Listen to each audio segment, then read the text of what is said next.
No, era básicamente para que, digamos, crecer en cuanto a los hábitos civilizados, ¿sí? Veían como, digamos, en algún momento veían como que veían un pueblo salvaje, por decirlo de alguna manera, ¿sí? Y digamos que esto iba a traer una mayor estabilidad, mayor equilibrio social, pero de hecho se apuntaba poco a la industria, y por eso tuvo muy poco desarrollo en esos años lo que tenía que ver con la educación técnica, ¿sí? Que va a tener más crecimiento varias décadas después. Si bien había algunos pedagogos que recomendaban la inclusión de algunas modalidades técnicas, no se le dio demasiada bolilla y quedó muy relegada en cuanto a la educación durante décadas, ¿sí? Básicamente porque no había demasiada industria, por lo tanto no, decían que no tenía mucho sentido esto, ¿sí? Bien, bueno, otro presidente que mencionamos acá, pero básicamente nos sirve como ejemplo de dos cosas, es en este caso Miguel Juárez Celman, ¿sí? Era un candidato propuesto por Roca, de hecho era concuñado de Julio Argentino Roca. Por lo tanto, vemos ahí cómo se van acomodando el poder en un grupo reducido. Y también fue un hombre que gobernó para un grupo reducido de personas, ¿sí? En este caso sí sus malos manejos económicos, incluso con muchos hechos de corrupción también, trajeron una gran crisis económica que derivó finalmente en su salida, ¿sí? Si bien una crisis económica, después en esta misma etapa se recuperó con creces y Argentina tenía un potencial económico, gracias a las exportaciones, muy grande. Bien, en medio de esta crisis económica nace el partido político que va a ser, sin dudas, el partido opositor, se va a consolidar como el partido opositor en esta etapa, que es la Unión Cívica. En principio se llamó Unión Cívica de la Juventud, formada principalmente exclusivamente por jóvenes, y en 1890 ya se formó, ya no con la exclusividad de los jóvenes, como Unión Cívica, ¿sí? Era un partido político, o es considerado el primer partido político moderno, porque tenía una manera muy diferente respecto a los partidos de la época para elegir a sus representantes, por ejemplo, que se elegían en asambleas, había comités en distintas partes del país, ¿sí?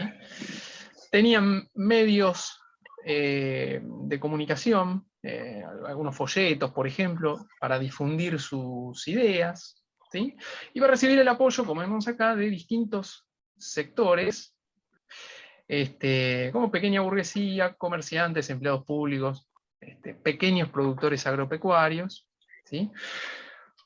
O incluso algunos productores agropecuarios más importantes que estaban en contra de las medidas o del rumbo que estaba tomando el gobierno, ¿sí? O Esto incluso era en contra. la oposición, ¿no, profe? Se va a consolidar, exacto, como el partido opositor, ¿sí?, a este partido autonomista nacional que gobernaba.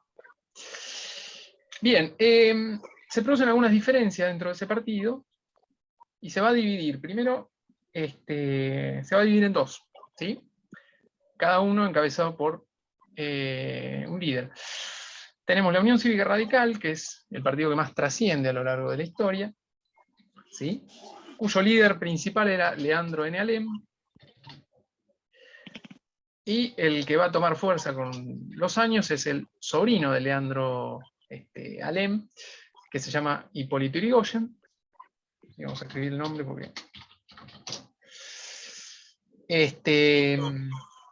¿sí? Y se va a consolidar como la oposición, con el apoyo, como vemos, de distintos sectores que no estaban, o que quedaban al margen quedaban un poco al margen del gobierno oligárquico, ¿sí? Y además de la Unión Cívica Radical, se va a conformar la Unión Cívica Nacional, cuyo líder principal va a ser Bartolomé Mitre, y Bartolomé Mitre.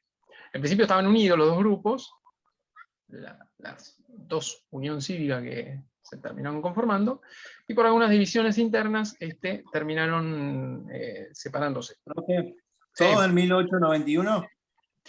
Claro, la división se produjo en 1891. Ah, ok. Exacto. Profe, ¿me repetís la Unión Cívica Radical? No llegué a Unión Cívica, anotar. ¿qué te repito? La Unión Cívica Radical, creo que lo único que dije fue esto: los líderes eran Leandro N. e Hipólito Yrigoyen. ¿Sí? Y vamos a ver Perfecto, que gracias, profe. Hipólito Yrigoyen va a ser el primer presidente radical. Eso lo vamos a ver, bueno, al final de la clase y en la clase que viene. Bien, básicamente este grupo, entre otras cosas, lo que querían eran comicios limpios, ¿sí? Es decir, libre de fraude. Quería también mayor transparencia institucional, ¿sí? Quería que los gobiernos provinciales no estén tan sometidos por la autoridad nacional, ¿sí? Y como sabían que era imposible estos comicios limpios porque reinaba el fraude, y era imposible acceder a los gobiernos por el reinado del fraude, se dedicaron a dos cosas: a la abstención, es decir, a no participar de las elecciones, pese al apoyo creciente que iban teniendo, y se dedicaron a, realizaron, digamos, distintos intentos revolucionarios, es decir, tomar el poder por la fuerza. ¿Sí? Se dio primero en 1890, cuando todavía era la Unión Cívica, ¿sí? Otro intento revolucionario, todos los intentos revolucionarios fracasaron, ¿sí? Fueron evitados por el ejército nacional o por las fuerzas policiales nacionales. ¿Sí? Tres intentos Profe, revolucionarios, sí. la última no se llama la Revolución del Parque. Esa fue la primera. Ah, Sí, la Revolución del Parque, exacto. Que en realidad fue el intento. Bueno, precisamente tras esta revolución, o mejor dicho, el intento de revolución, es obligado a renunciar Juárez Celman, ¿sí? Porque le dijeron: mira, las cosas evidentemente no están del todo bien, ¿sí? Así que te invitamos a retirarte, por lo que tuvo que asumir el vicepresidente. Bien, es decir, tenemos la Unión Cívica Radical, que con los años se fue consolidando como un partido símbolo de la democracia. Sobre todo esta imagen la dio especialmente con Alfonsín. Símbolo de la democracia, de las instituciones republicanas. Bueno, tenía su origen en algunos intentos revolucionarios, ¿sí? Ya que no podemos llegar porque nos hacen fraude, tratemos de tomar el poder por la fuerza. Era, digamos, de alguna manera el lema. Bien, sin embargo, bueno, Roca vuelve a la presidencia, lo vamos a marcar acá como para que tengan una referencia: 1898, perdón. Vuelve Roca a la presidencia, ¿sí? Y en principio del siglo XX, ¿sí? La primera década, fundamentalmente, se va como acrecentando el descontento social, ¿sí?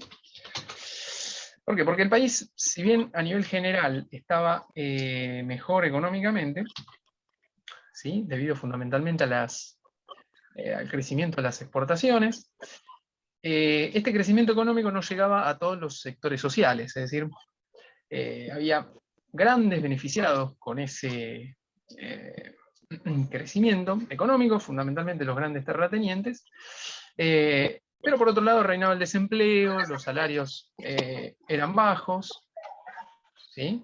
Perdón, voy a silenciar a alguien que tiene, o que se silencie solo, sino alguno que tiene el micrófono prendido. Creo que ya, no, ahí está, ahí lo identifiqué. Decía, crece el descontento social porque reinaba el desempleo, ¿sí? Había pocos derechos laborales, las condiciones de trabajo no eran buenas, incluso en el campo reinaban las condiciones de precariedad laboral, ¿sí? Y se va Sí, a eso- manifestar, sí, Eso después Irigoyen se encarga en su mandato más o menos de intentar acomodar eso, ¿no?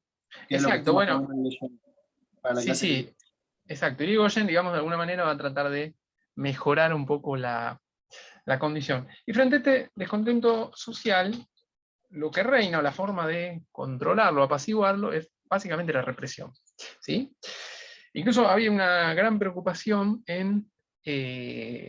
hacia 1910, porque estaban los festejos por el centenario de la Revolución de Mayo, donde se invitaron a este, políticos de distintos países, artistas y demás. Por lo tanto, la idea era, había, digamos, una gran preocupación por mostrar que Buenos Aires era una gran ciudad, por mostrar que Argentina era un gran país, un país civilizado. Por eso hubo muchos intentos de controlar precisamente todo este caos social en esa época, ¿sí?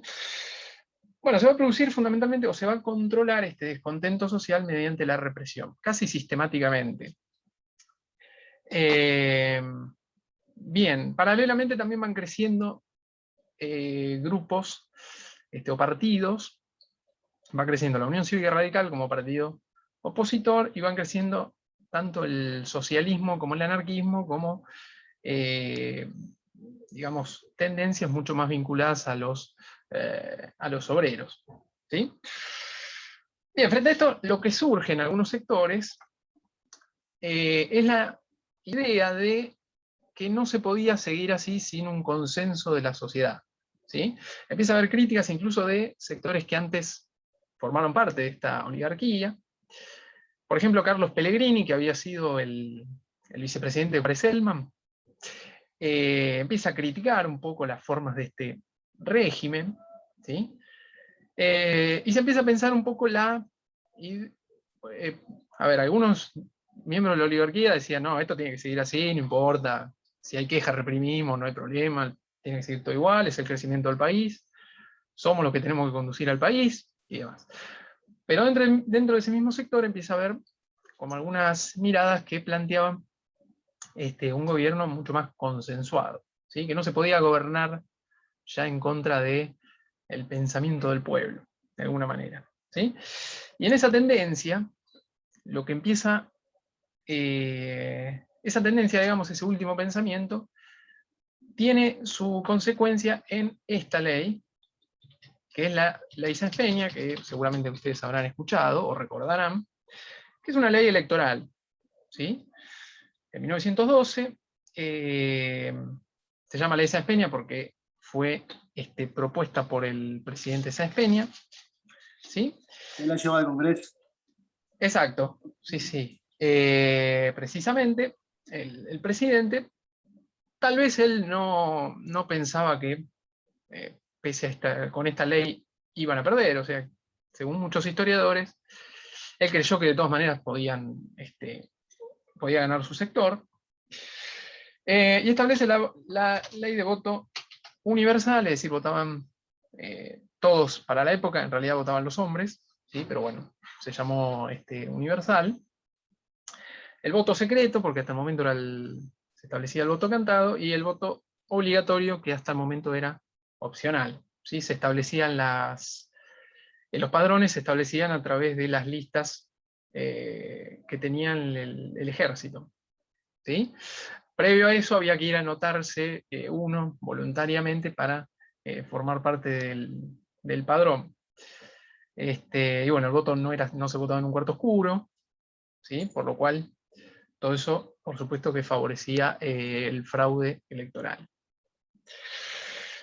Y bueno, la primera elección presidencial, algo que es bastante lógico, después de la ley Sáenz Peña, va a vencer el partido más popular de aquellos tiempos, que fue la Unión Cívica Radical, ¿sí? Es decir, la ley Sáenz Peña, digamos, lo que marca un poco es el fin de esta etapa de la oligarquía argentina, pone freno momentáneo al fraude electoral, decimos momentáneo porque vamos a ver que en algún momento se vuelve a ser muy habitual, y lleva a la Unión Cívica Radical, este partido moderno y con más apoyo fundamentalmente de las clases medias, a la presidencia con el gran referente del partido, que era Hipólito Yrigoyen, ¿sí?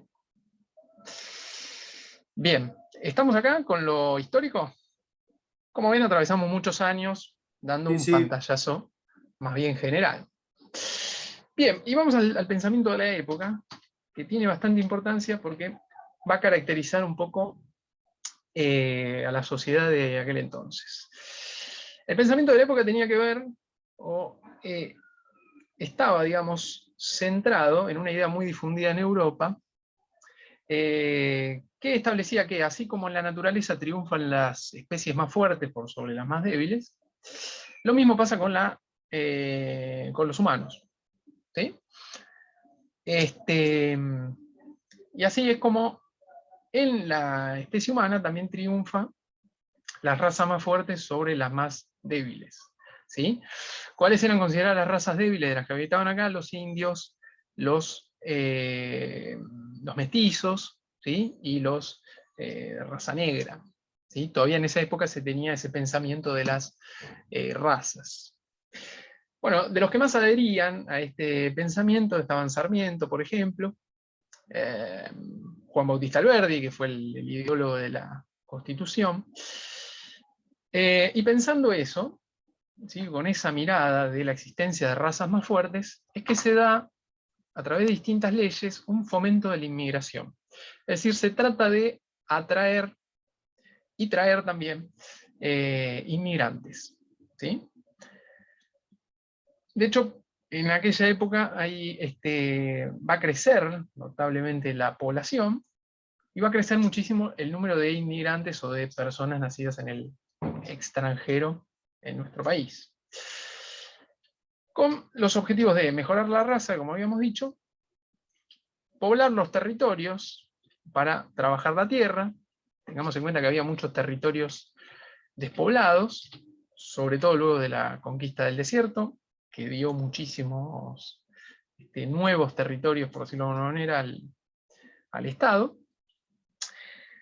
Y también con la idea de difundir hábitos civilizados, es decir, que vamos a traer europeos civilizados y con el ejemplo va a quedar más civilizado el pueblo argentino. ¿Sí? Esa era, digamos, la idea de la época. Se apuntaba a europeos civilizados, por ejemplo, de Europa del Norte, o incluso muchos ingleses, pero con el tiempo no trajo los resultados esperados, esta inmigración que se fomentaba. Sería una inmigración no deseada, digamos, porque la mayoría de los que llegaron eran pobres, eran incultos, ¿sí? En vez de anglosajones o europeos del norte, digamos, llegaron españoles, italianos, ¿sí? Muchos judíos también, y llegaron buena cantidad de población que iban a difundir ideas que en Europa ya eran bastante conocidas, iban a difundir ideales socialistas, anarquistas y con tendencia a asociarse en sindicatos. ¿Sí? Y por supuesto, a las clases dominantes, a los grandes sectores económicos, lo que menos le convenía era la difusión de estas ideas de organización obrera, tanto en partidos como en sindicatos. ¿Sí? Por supuesto que socialistas y anarquistas son sectores políticos de izquierda, que van a tratar de luchar o de concientizar a la población sobre los derechos laborales. ¿Sí? Por lo tanto, el resultado de la inmigración no fue el que esperaban estas élites. Tal es así que, como ejemplo, en 1902 se sanciona la denominada ley de residencia. ¿Sí? Que lo que hacía era, o lo que permitía era expulsar a los extranjeros que tuvieran antecedentes, expulsar a los que hayan cometido algún hecho que genere caos social, es decir, estaba más pensado para los delitos políticos, digamos, e impedir la entrada de extranjeros que tuvieran antecedentes de este tipo. ¿Sí? Es decir, se pasó de invitar a la inmigración a tratar de alguna manera, evitarla con la ley de residencia. ¿Sí? Fundamentalmente apuntaba o en realidad va a haber otra ley, años posteriores, que apunta directamente a los anarquistas. ¿sí? Que eran, digamos, por decirlo burdamente, una versión mucho más problemática y violenta de los sectores de izquierda. ¿Sí? Los anarquistas van a producir distintos atentados, fundamentalmente en esa primera década del siglo XX. Bien, bueno, con esto más o menos creo que estamos cerrando. ¿Alguna duda, alguna consulta, algo que quieran agregar? ¿Algo que no les quedó del todo claro? Hoy en día, en la ley de residencia no hay nada parecido, ¿no? En cuanto a expulsan a algún delincuente que es extranjero, sí lo expulsan, pero más que eso no, ¿no? No, más que eso no. Lo que hay en todo caso es, si tiene pedido de captura en otro país, sí se lo deporta, pero no mucho más que eso. No. En aquel caso no podía entrar alguien con antecedentes, por ejemplo, de algún tipo de delitos al país. ¿Sí? Bueno, por supuesto que la inmigración va a tener un efecto directo en nuestra sociedad, ¿sí? Va a generar una sociedad muy heterogénea, porque va a convivir hijos de británicos, de españoles, de italianos, y van a ser también una mezcla con los argentinos también. Lo que va a ser una combinación de hábitos y distintos tipos de culturas que van a caracterizar a Argentina en los siguientes años. Bien, bueno, ¿alguna duda? ¿Algo más? No, profe, quedó bastante claro con todo lo que fue escribiendo. Bien. No se olvide de pasarlo, lo único, así lo imprimimos. Bien, estas cuestiones que yo marco, si bien los archivos de Word están bastante resumidos, ¿sí? Estas cuestiones que yo marco siempre son importantes o las más relevantes a la hora de, por lo menos para mí, a la hora de evaluar también. ¿Sí? Sí. Muchas de las Es cosas prácticamente lo que está en lo que mandó igual, es lo mismo. Claro, básicamente lo mismo, sí, alguna que otra cosita está más. Quizá hay algún ejemplo, quizá hay algo con un poco más de profundidad, pero más o menos es lo mismo. ¿Sí? La clase que viene vamos a hablar de. ¿Cómo? Algo elaborado a nivel personal, digo. Sí, claro. Sí. Fíjense cómo es conveniente ir estableciendo también alguna relación, es bastante sencillo. Ir estableciendo relación con los temas, ¿sí? Va a ser importante para que ustedes recuerden bien a la hora de el tema parcial. Doy un ejemplo muy sencillo de relación de temas. Bueno, sale la ley de Sespeña, ¿y qué pasa inmediatamente? Bueno, digamos, el partido más popular, en este caso la Unión Cívica Radical, gana las elecciones. Y hay una consecuencia, hay causa-consecuencia lógica, en este caso, que nos sirve bien para recordar los Profe, bueno, en mi hechos. caso justamente arranco con esa anécdota que impulsa justamente al año que esa iba a ser mi consulta, porque es como que trae, digamos, el tema que dio resultado justamente a la primera presidencia de Irigoyen. Vos arrancás, digamos, con las 1916 elecciones. arranco yo. Claro, en la Bien. primera, en mi caso, por ejemplo. Sí, por supuesto que es importante, no sé si en tu caso decir qué es la ley de Peña, pero sí que gracias a la ley de Peña. Claro, no, a eso me refiero. Arranco, digamos, como trayendo el tema, como para Claro. poder impulsarme con el contenido, digamos. Bien, perfecto. Como para aportar un pequeño contexto. Exacto. ¿Sí? Está bien. Bueno, como verán, la clase que viene nos toca, seguramente hablamos de las primeras presidencias radicales, ¿sí? Y creo que ese grupo también le tocó de Qué Infame, ¿no? Me parece que sí. Bien, eso porque son pocos grupos. Si no, yo lo doy, a uno le tocan las presidencias radicales y a otro, por ejemplo, pasó a la mañana, a otro la década infame. La clase que viene seguro vamos a ver las primeras presidencias radicales y de acuerdo a lo que lleguemos podemos llegar a ver algo de la década infame, que es la década del 30. Pero casi seguro vamos a ver más que nada las primeras presidencias radicales. Esto va también para los demás si quieren ir leyendo de a poco para ver si van entendiendo. O si algo no les queda claro, también están más aptos para preguntar. ¿Sí? Ok, profe. Sí, ¿Listo? profe. Perfecto. Bueno, buenísimo. Gracias. ¿Profe, No se ¿hoy manda olviden el tercer de- grupo? ¿El sorteo? La semana que viene, la semana pasada no hubo, ¿no? No hubo sorteo. No. No. Está bien, mañana toca entonces el grupo que le va a tocar el peronismo. Sí, mañana hay sorteo. Ok. ¿Listo? Bueno. Bueno, vayan haciendo también el trabajo escrito, no cuelguen con eso. ¿Sí? Así lo hacen con tiempo. Y bueno, cualquier cosita, cualquier duda pueden consultar. ¿Listo? Listo, Gracias, profe. profe. Bueno, Gracias. Profe.